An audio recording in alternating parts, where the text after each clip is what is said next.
When we're talking about exposure, we're talking about the amount of light that's hitting the sensor on your camera and how much light there is in the picture.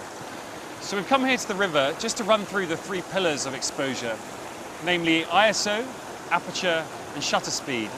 The water represents the light.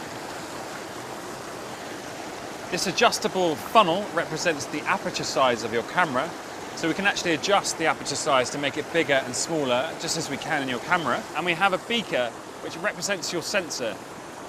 So if we want to correctly expose the image, we want to fill this to the top with water. If we're going to underexpose the image, we're not going to fill it to the top. And if we allow the beaker to overflow with water, then we've overexposed it. So I'm going to take some water from the river, using this bottle. And we're going to try and fill this beaker up. And there the beaker is filled to the top.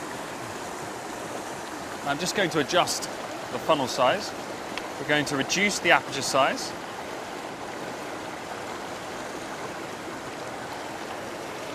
So there we have a much smaller aperture. And we're going to do the same thing again.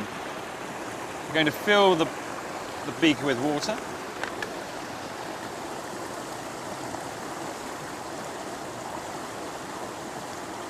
And as you can see, it takes much longer to fill the beaker with water. If you reduce the aperture size, the shutter speed has to be reduced to allow the same amount of light onto your sensor. So next we're going to consider the ISO and how that affects the exposure. And to do this, I'm going to bring in another prop. And we have a second, larger beaker. We can say that this beaker has a lower ISO. It's slightly counterintuitive.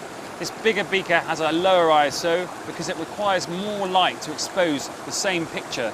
So if you increase the ISO, your camera requires less time for the shutter to be open in order to expose the image. So you'll get a faster shutter speed. But as you start to increase the ISO, you should be aware that you will start introducing noise into the image. And this noise will appear as small dots within your image. So for a crisper, sharper image, we try to keep the ISO as low as possible while still maintaining a fast shutter speed and choosing the aperture that we want to.